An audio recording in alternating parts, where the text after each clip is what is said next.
I drew a picture, and now I'm gonna talk about it. Okay. Been a little while since I've done one of these. Been a while. Just a while. Just a short while.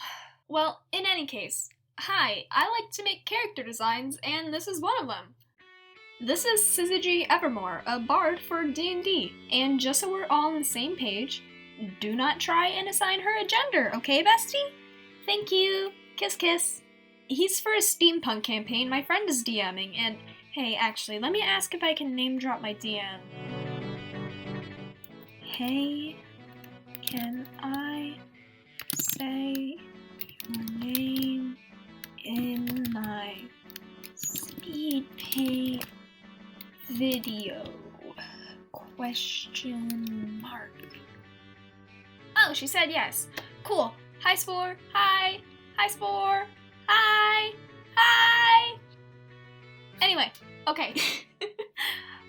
Let's talk more about Syzygy's design, huh?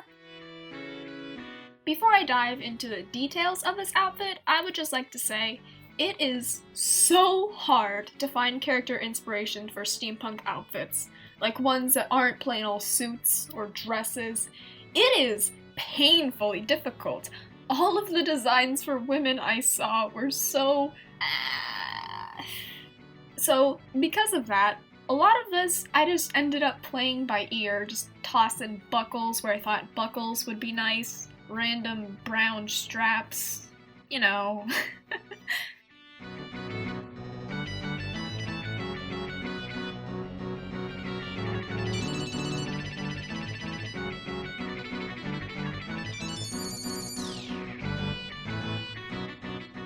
So first off, the gears on the back of her head aren't just there to be funny. Well, they are there to be funny, but they also have a purpose. They're a very quirky ponytail holder. And the gears on the side of his eyes are like clip-on eyelashes. They actually like fold when Syzygy blinks, which I just think is really cool. A lot of this design is actually just me going, well, I think it'd look nice, smiley face. The weird like neck thing is based off this thing I found on Google Images when I searched steampunk collar. My reasoning for googling steampunk collar was because I felt like it'd just feel a bit too open on the top part of his torso. Too vulnerable, put something there. I don't want to see it. Cover it up.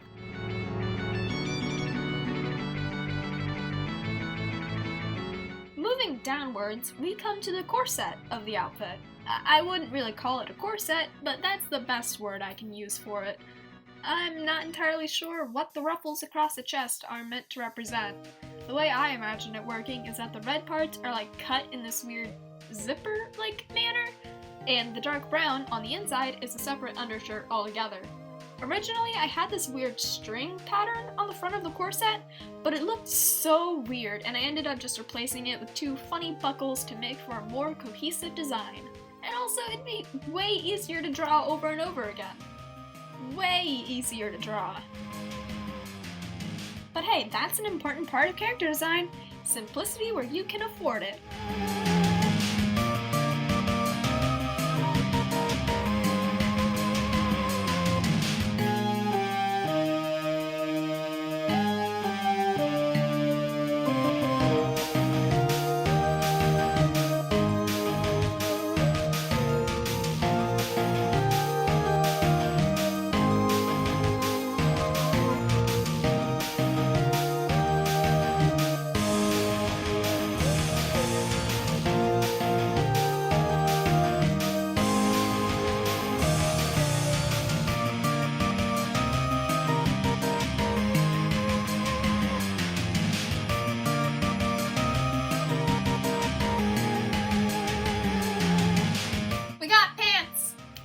I actually have a really funny story to tell about these pants, and I'm slowing down the speed paint just to tell it.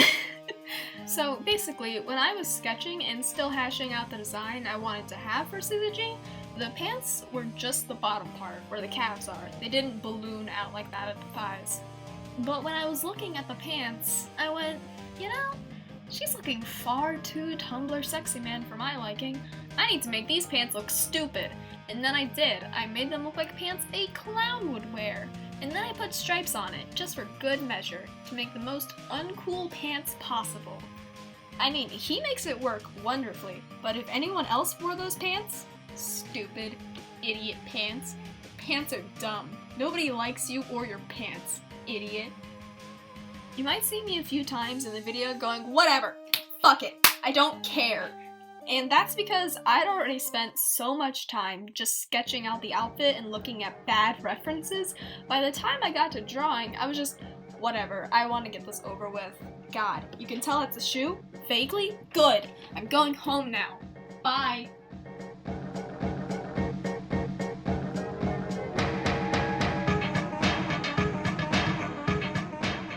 We have a tail! Fun fact here, Scissory canonically has been on many a different airship, and one time she got in a real strange accident that resulted in his tail getting bent at multiple different angles. Be careful around gears, kids.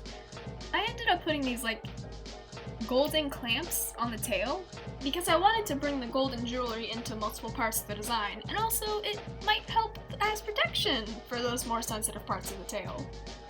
Maybe? I don't have a tail, I don't know.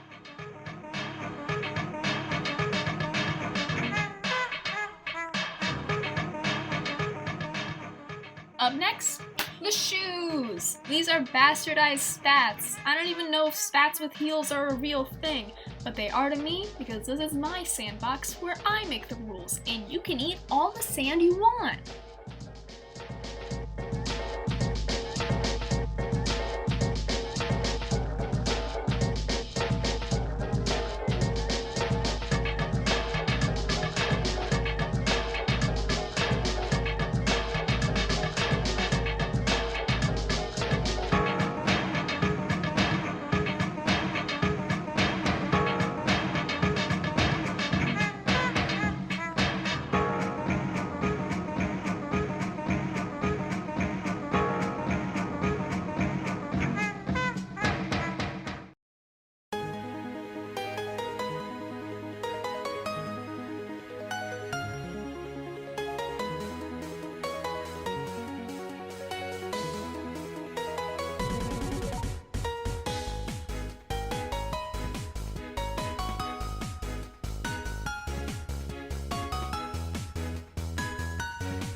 And yeah, that's pretty much everything in terms of the outfit. Now onto colors and other junk. I know that yellow tieflings shouldn't exist. Tieflings can only be the full range of human skin tones, but also shades of red and meh meh meh meh meh meh meh. Shut up! Shut up! Shut up! Shut up! Shut up! Oh my god, shut up! If you're gonna allow shades of red, you might as well grow up and allow any color of the rainbow. God! I actually couldn't decide what color I wanted to make him at first, and I started with a sort of dark pink skin tone for a while, before changing it to a yellow to work more easily with the reds and browns. On the horns, ears, and tail, the tips all have a fade to pink. I chose these areas to fade because these are what I think would be the coolest parts of her body. The reason that it's a fade to specifically pink, and not a fade to a darker yellow or orange or something, is because I wanted to. It helps break up all of the things that are already yellow and touching her yellow skin, like the jewelry and everything.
also added some light yellow diamond-shaped freckles.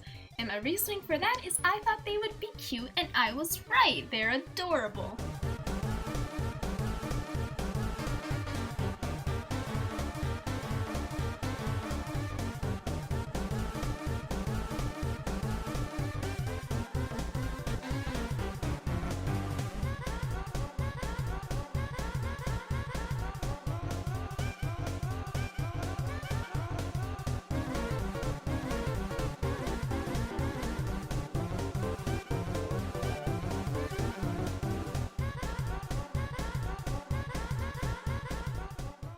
Finally, the hair. I had a tough time with the hair coloring because I wasn't entirely sure what color streaks to put in his hair. I ended up asking a friend for advice, and they said that the bright yellow streaks were distracting, so I mellowed it out to a darker red, and it looks a lot better.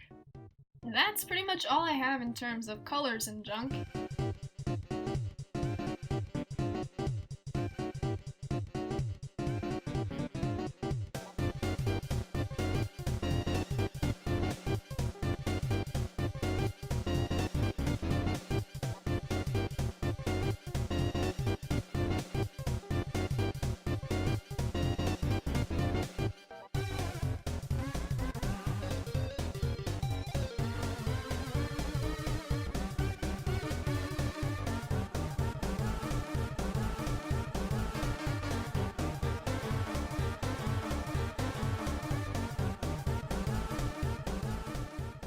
Now for the finale! That fucking keytar. This keytar, oh my god, this damn keytar. I did not have a fun time designing this thing. Well, I did, but I didn't. It was fun to look at it all come together, but actually drawing out the lines caused me so much pain and harm and rage. It's got so much going on. I kind of tried with the piano keys, but I only went so far with it. The only real research I did was for the black keys to make sure I had the spacing right. I have no idea if this thing would sound good in real life if a guitarist were to play it. Sorry to any guitarists watching, by the way.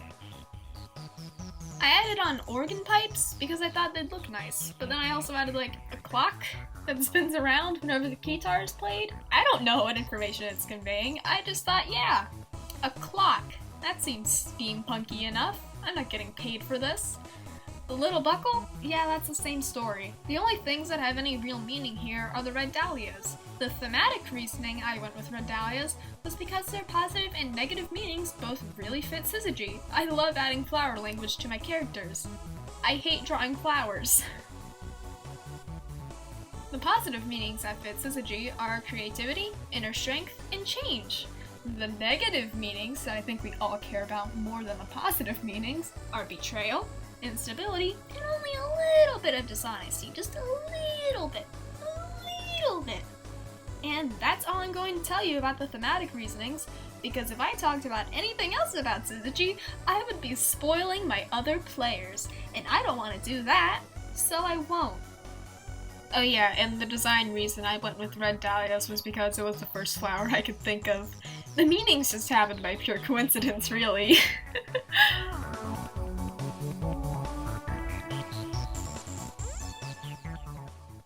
And yeah, that about wraps up this video. The first time I recorded this audio, I accidentally fucking deleted it. So this is my second time recording it, and I am shaking with rage as we speak. I don't really see any reason to remind you to like and subscribe. That's not really my style. So instead, I'll just cut myself off right